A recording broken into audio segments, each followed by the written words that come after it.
এই যে আমার সাইকেলটা এখানে দাঁড় করানো, এখানকার পরিস্থিতি কি, এখানের পরিস্থিতিটা দেখুন। আমি এতটা জল ভেঙে ভেঙে আসছিলাম, একবার তো পড়েই যাচ্ছিলাম।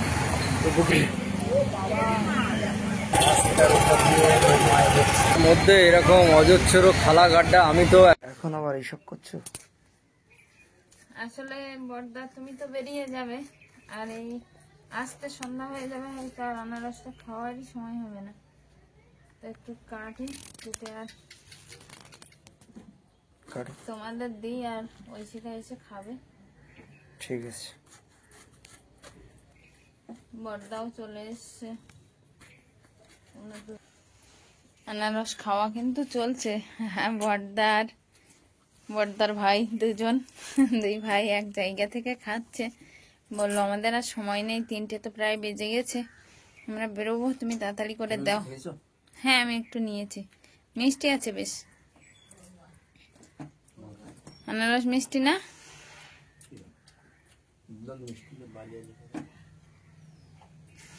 ঠিক আছে, তোমরা খেয়ে নাও, আর আমি রিপোর্টটা বার করে দিচ্ছি, ব্যাগটা নিয়ে যাও। দেখো ডক্টর কখন আসছে, কথা বলে এসো কিসে কি হয়। নমস্কার বন্ধুরা, সঙ্গীতার সংসার আরো নতুন পর্বে কাছে দূরে সকল দর্শক বন্ধুদের স্বাগত জানাই। আশা করি সবাই ভালো আছেন, আপনাদের সুস্থতা কামনা করে আরো একটি নতুন পর্ব শুরু করছি। তো এখন এই ব্যাগ নিয়েই বার হয়েছে। এটা ব্যাগটা হচ্ছে মায়ের রিপোর্টের ব্যাগ, মায়ের যাবতীয় কাগজপত্র সব এই ব্যাগে, বা এর ভিতরে ফাইল আছে, ফাইলের ভিতরেই আছে। তো এখন দুই ভাই, বড়দা আর ঐশিকার বাবা, দুজনেই যাচ্ছে হসপিটালে ডাক্তারবাবুর সঙ্গে এই রিপোর্ট নিয়েই কথা বলতে। কারণ রিপোর্টটা এসছে কালকে, ডাক্তারবাবু আজকেরই বসে। মাকে দেখানো হয়েছিল, সে ডাক্তারবাবু আজকেরই বসবে। আর নাম লেখানোর জন্য ফোন করতেই বললো 3টের সময় যেতে।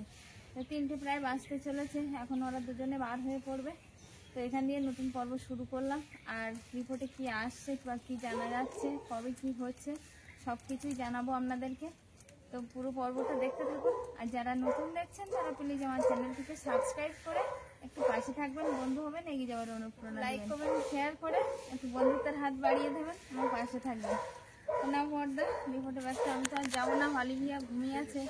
আর ঐশিকা তো স্কুলে গেছে, হয়তো আবার ওকে আনতে যেতেও হতে পারে, বা পাশের বাড়ি ওরা যদি যায় ওদেরকে একটু বলে দেবো। কারণ অলিভিয়া অনেকটা ক্লান্তি পরে একটু ঘুমিয়েছে, আর ঠাকুরমা তো সেভাবে দেখতেও পাচ্ছে না, নিজেই অসুস্থ। মা ভালো থাকলে তার চিন্তাই করতে হতো না। যাই হোক, পুরো পর্বটার সাথে থাকুন। আর বড়দার ঐশিকার বাবা এবার যাবে। হ্যাঁ, যাও বড়দা।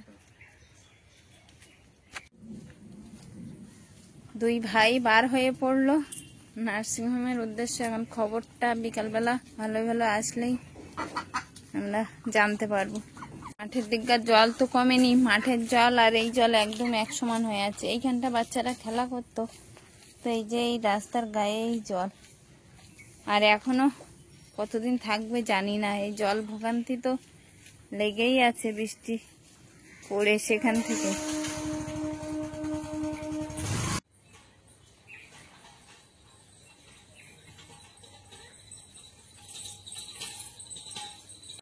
অলিভিয়া শরীর একটু সুস্থ হয়েছে, তো রাস্তায় এসছে, ও দিদিদের সঙ্গে খেলা করছে।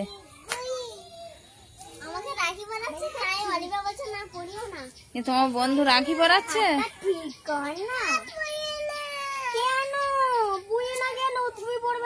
অলিভিয়া পরাতে দেবে না, ওর দিদির হাতে। কি হয়েছে অলিভিয়া? অলিভিয়া কি বলছে? এই দিও না, ওর দিদি দিস নে, দিচ্ছিস কেন? ওর দিদির হাতে দিস নে। না, ও পড়বে না, ওর দিদির হাতেও পড়াতে দেবে না। আচ্ছা ঠিক আছে, আসো ঐশিকা, চলো পড়তে যেতে হবে। অলিভিয়া হাঁটছে, তবে একটু একটু করে, মানে পায়ে ব্যথা তো ওই জন্য একটু একটু করে, ব্যথা না ওই জন্য আস্তে আস্তে হাঁটছে। তা 6টা বাজতে যায় প্রায়। চলো অলিভিয়া, আর তুমি রাস্তা দিয়ে ঘুরবে? অলিভিয়া তুমি খেলছো? বিকালবেলা একটু একটু খেলছে, একটু বাইরে বেরোবে। বললাম আমি রাস্তায় যাবো, আমার জামা প্যান্ট পরিয়ে দাও, তো আবার এই জামাটা দেখে বললো না এই জামাটাই পরিয়ে দিতে হবে। তা ভালো হয়েছে জামাটা, ভালো হয়েছে অলিভিয়া?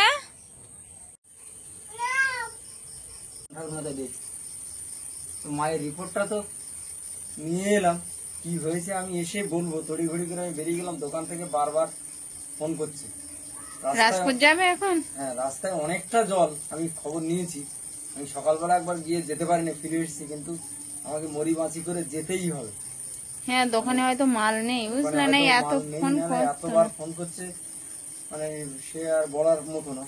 আমি তবু হয়তো ভিজে পুড়ে যেতে হবে। মায়ের প্রেসক্রিপশন নিয়েছো? কি ওষুধ দিতে হবে? কাগজের ভিতরে গুলিয়ে নিয়েছি। আচ্ছা,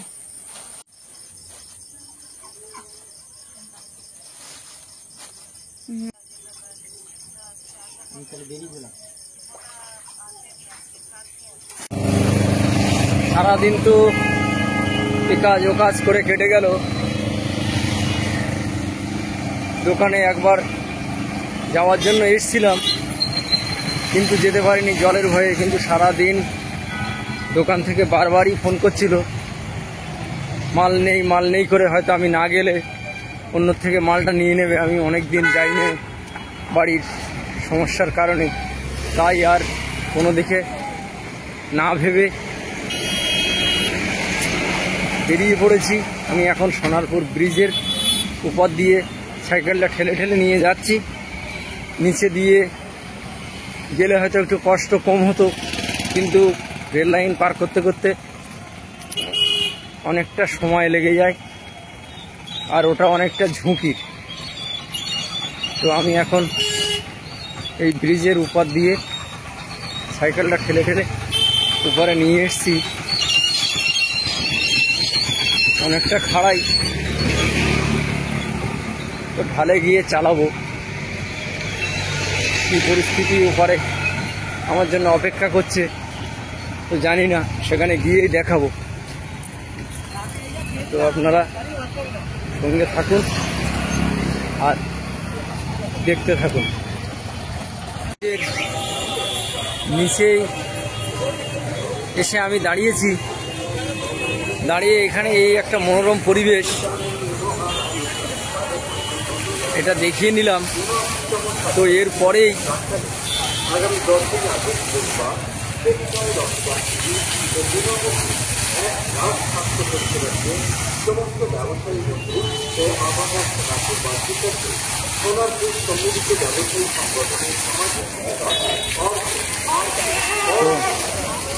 তো এরপরেই আমাকে সাইকেল নিয়ে ছুটতে হবে। তারপরের পরিস্থিতিটা আপনাদেরকে দেখাবো, যে এত সুন্দর একটা মুহূর্ত, এত সুন্দর একটা পরিবেশ, এর পরের মুহূর্তটা কি অপেক্ষা করছে। ওই যে আমার সাইকেলটা উপরে দাঁড় করানো মিষ্টির দোকানের সামনে, আর এইখান থেকে আমি বাম দিকে চলে যাব। আমার সাইকেলটা এখানে দাঁড় করানো, আর গাড়িগুলো সাইকেলগুলো এইভাবেই যাচ্ছে। এখান থেকে 4 কিলোমিটার রাস্তা এইরকম জল ভর্তি অবস্থায় আমাকে অতিক্রম করে যেতে হবে। তারপরে দোকানগুলো পাবো সামনে। তো এর মধ্যে আর ফোন বার করবো না পকেট থেকে, খুব সন্তর্পণে আমাকে যেতে হবে। তো আপনারা বুঝতেই পারছেন এখানকার পরিস্থিতি কি। এর মধ্য দিয়ে আমাকে পাড়ি দিতে হবে এই 4 কিলোমিটার রাস্তা, যেতে 4 কিলোমিটার, আসতে 4 কিলোমিটার। আর ওপারে শূন্য রাস্তা, তো 4 কিলোমিটার অতিক্রম করেই আমি এসছি। তো আমি এখন বেরিয়ে পড়বো। এখানের পরিস্থিতিটা দেখুন, আমি এতটা জল ভেঙে ভেঙে আসছিলাম, একবার তো পড়েই যাচ্ছিলাম। তো বুকের ভিতরে ধকনিটা বেড়ে গেছে অনেকটাই। এখানে একটা দোকান, চেনাশোনা দোকান, এসে দাঁড়িয়ে একটু জল খেয়ে নিলাম। আমি তো ভীষণ ভয় পেয়ে গেছিলাম, একটা গর্তের ভিতরে চাকা আটকে গেছিল, বোঝাই যাচ্ছে না কোন জায়গাটা গর্ত। যেহেতু জলের লাইনের কাজ করার জন্য অনেক জায়গায় রাস্তা খুঁড়েছে, রাস্তাটা বেহাল হয়ে গেছে, খালাঘাটটা হয়ে আছে। তো একটু জল খেয়ে এবার এখান থেকে চলে যাব।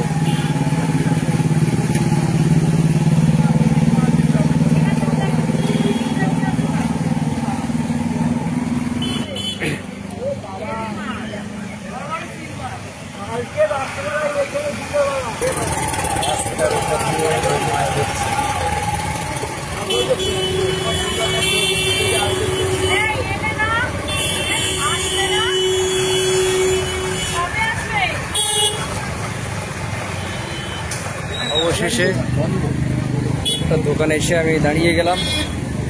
এই দাদাই বারবার ফোন করছিল,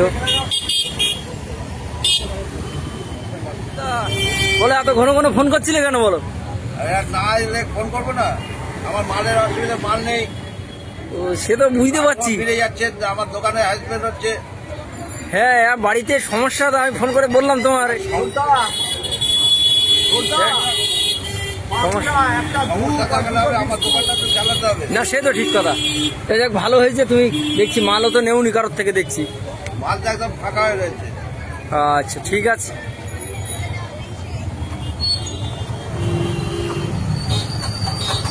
তো ঠিক আছে সাহেব দা, তাহলে তুমি মাল কটা নিয়ে নাও, আমি বেরিয়ে যাই। আমার আবার ওষুধ নিতে হবে লাইফ লাইন থেকে। এসি যখন কিছু মাল দিয়ে যা। হ্যাঁ হ্যাঁ, রাস্তার মধ্যে এরকম অজস্র খালা গাড্ডা, আমি তো এক জায়গায় বড় বিপত্তির হাত থেকে কোনো রকমে বেঁচে গেছি। আমার সাইকেলটা বেঁধে গিয়ে আমি উল্টে পড়ে গেছিলাম, কোনো রকমে পাশের একজন রিক্সাওয়ালা আমাকে ধরেছিল, না হলে আমার মালগুলো সব ভিজেই যেত। কি বিপদের হাত থেকে আমি বেঁচে গেলাম। তো যাই হোক, আমার রাজপুরের কাজ আপাতত শেষ হয়ে গেছে। আমি সোনারপুরের অভিমুখে রওনা দেবো এখান থেকে, এই কর্নার থেকে। তারপরে সোজা যাব লাইফ লাইনে। আমি চলে এলাম লাইফ লাইন ওষুধের ডিসপেন্সারির ঠিক গেটেই। তো এই যে লাইফ লাইন লেখা, আর আমার সাইকেলটা এখানে লক করলাম। ব্যাগের থেকে আমি ওষুধের ব্যাগের থেকে ওষুধের প্রেসক্রিপশনটা বার করব, করে এইবার যাব।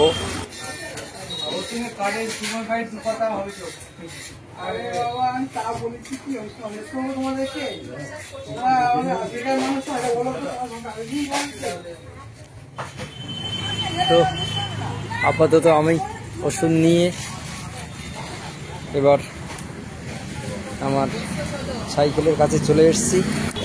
এখানে এসে অন্তত অনেকটা স্বস্তি পাওয়া যায়, রাস্তাটা শূন্য।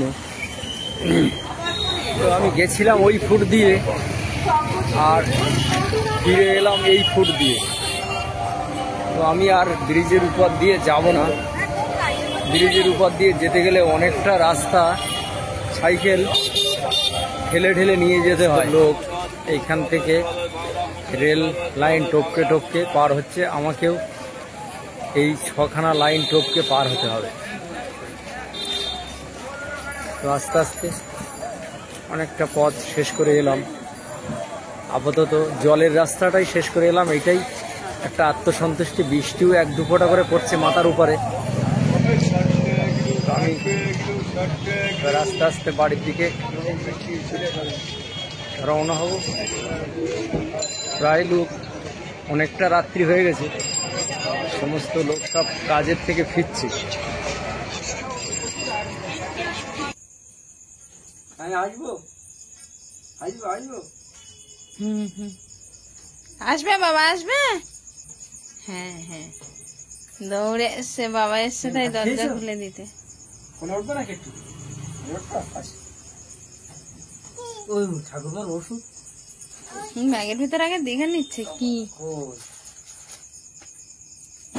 দুষ্টুমি করছো না তো? বাবাকে একটু আদর করে দিয়েছো? দাও। আর ঠাকুরমাকে ভালো বলেছো তো? আর রুটি আর একটা নাও নাকি? ডালটা চুন দিয়ে খাও। তুমি ওকে নামিয়ে দিয়ে ফ্রেশ হয়ে না, আমি ওকে খাইয়ে দিয়েছি ডাল ভাত। আচ্ছা নাও। আমার রুটি আর ডাল খাচ্ছে, এদিকে ওই শিখা বসে খাচ্ছে ঠাকুরমার সঙ্গে ডাল আর রুটি আর ভেন্ডি আলু সব রকম দিয়ে একটা সবজি করেছিলাম ভাজি, তো সেটা দিয়ে খাচ্ছে। ভালো? তোমার আর কত বাকি? তাহলে তাড়াতাড়ি খেয়ে নাও, আজকে অন্তত তাড়াতাড়ি খেয়ে ওঠো। ঐশিকা বললো আজকে আমি তাড়াতাড়ি খেয়ে নেবো মা। আমি বললাম ঠিক আছে, ভালো কথা, তুমি তাড়াতাড়ি খেয়ে নাও। রাস্তায় কতটা জল ওদিকে?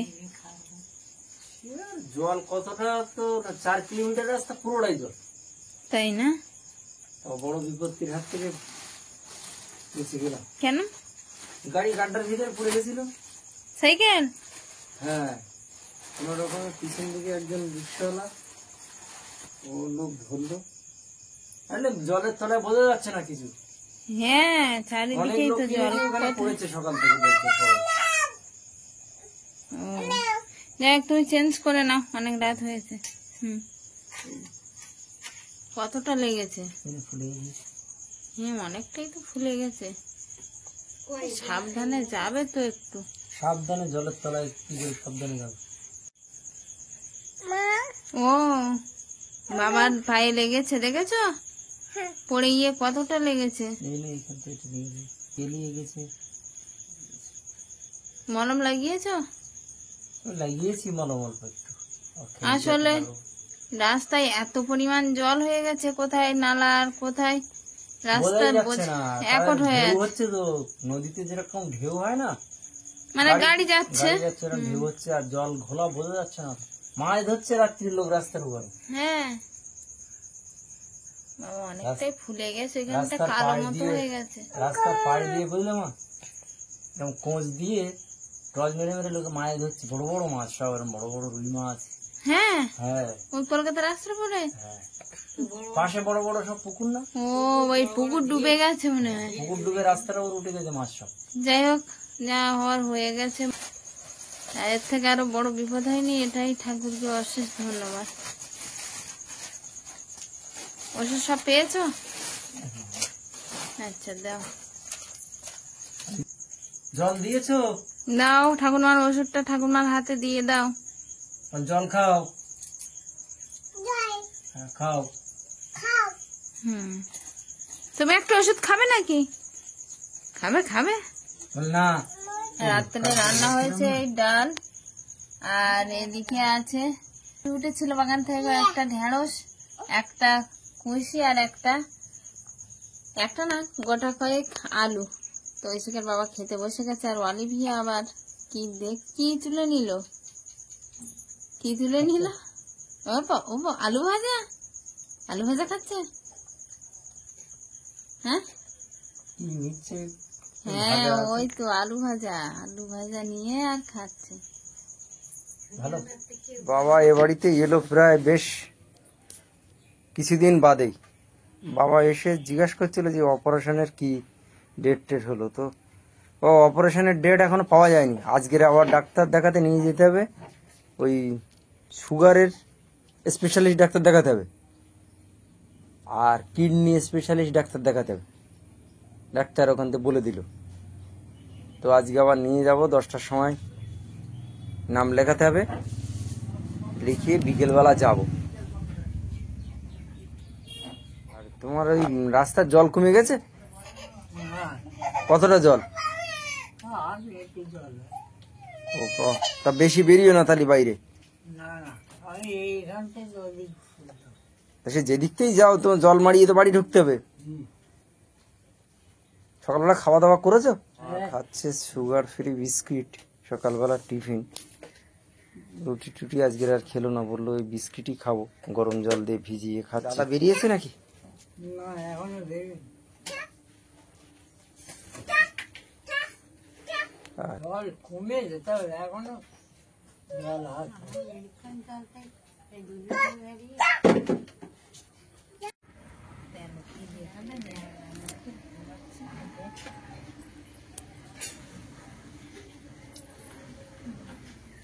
তাড়াতাড়ি খেয়ে নাও ঐশিকা, তাড়াতাড়ি খেয়ে নাও। ঐশিকা তো স্কুলে যাবে, আর এখনই পড়ে বাড়ি আসলো, আর ঠাকুরমা একটু খাইয়ে দিচ্ছে, আর খাচ্ছে এখন ডিম ভাত একসঙ্গে, এগ রাইস হয়েছে একটু, ওই দিয়েই খাওয়া। ঐশিকা বলো তো এটা কি খাচ্ছ? Egg rice. অলিভিয়া বলো তো কি খাচ্ছ? Egg rice. হ্যাঁ, ঐশিকা নাকি জীবনের প্রথম এগ রাইস খাচ্ছে। একই তো ব্যাপার, শুধু আলাদা করে দেওয়াই এটাই, তাই না? হ্যাঁ, খাচ্ছ? হ্যাঁ? পেঁয়াজি?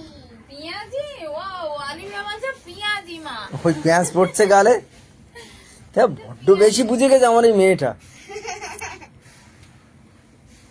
খাও খাও। লেবুগুলো এনেছিলে না, লেবুগুলো সুন্দর রস, একটা লেবুতে অনেকটাই রস হয়। কতটা হয়েছে দেখি?